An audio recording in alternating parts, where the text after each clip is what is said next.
কোম্পানীগঞ্জ উপজেলার চরপার্বতী ইউনিয়নে চুরির মামলায় গ্রেফতার হওয়া হাফেজে কোরআন মোহাম্মদ তানজিদকে নির্দোষ দাবি করে সংবাদ সম্মেলন করেছে তার পরিবার। রোববার বিকেলে বসুরহাটির একটি রেস্টুরেন্টে আয়োজিত সংবাদ সম্মেলনে তানজিদের মা অভিযোগ করে বলেন, আমার ছেলে একজন কোরআনে হাফেজ, নিয়মিত নামাজ রোজা করে, ধর্মীয় অনুশাসন মেনে চলে। পারিবারিক বিরোধের জেরে আমার সৎ শাশুড়ি তাকে মিথ্যা ও ভিত্তিহীন মামলায় ফাঁসিয়েছে। এ সময় তিনি আরও বলেন, চরপার্বতী ৭ নম্বর ওয়ার্ডের বোচন আলী কবিরাজ বাড়ির বাসিন্দা আমার সৎ শাশুড়ি সাফিয়া খাতুন গত সপ্তাহে আমাদের বিরুদ্ধে চুরির অভিযোগ এনে কোম্পানীগঞ্জ থানায় একটি মামলা করেন। এতে মোহাম্মদ নূর করিম, সাইফুল ইসলাম, মাসুদ ও আমার ছেলেকে আসামি করা হয়। পুলিশ তাদের গ্রেফতার করে আদালতে পাঠিয়েছে।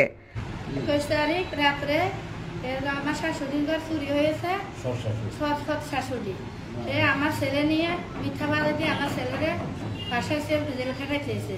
আমার ছেলে একজন পুরানি হবে, আমার সৎ শাশুড়ির জন্য আমার লগে কোনো ইয়া নাই, বনা কথা নাই।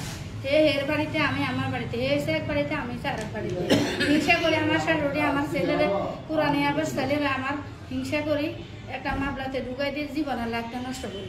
21 তারিখ রাত্রে 2 নং চরপার্বতী 7 নম্বর ওয়ার্ডে আমার বাড়ির নাম বোচন আলী কবিরাজ বাড়ি, আমার বাড়িতে একটা চুরির ঘটনা ঘটে।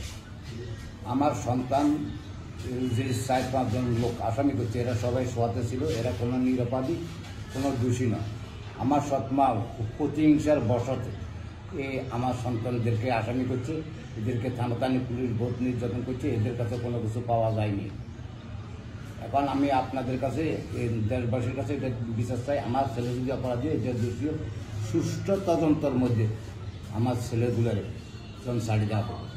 আমার নাম বেলায়েত হোসেন, পিতা আবুল কালাম, 2 নং চরপার্বতী 7 নং ওয়ার্ড। গত 20 তারিখ আমাদের বাড়িতে একটা ঘটনা ঘটছে।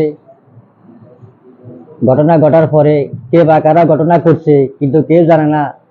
কিন্তু আমার ভাই একটা, আমার মামতো ভাই 3টা আছে, এরা 4 জনকে নিরুপায়, এরা নিরীহ লোক, দিন রুজি করে খায়, দিন কামাই খায়।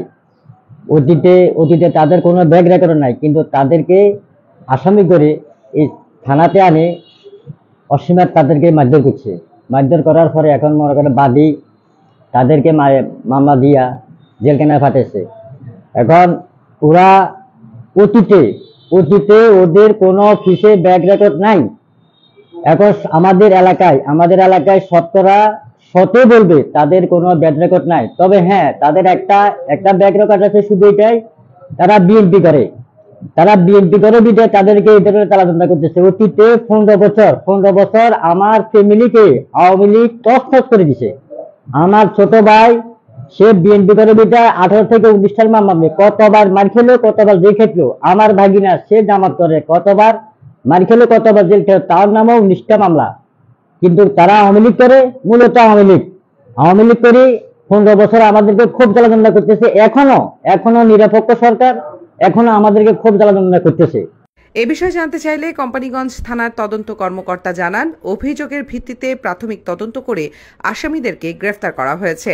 তদন্তে প্রকৃত ঘটনা উদ্ঘাটিত হলে প্রয়োজনীয় আইনগত ব্যবস্থা নেওয়া হবে।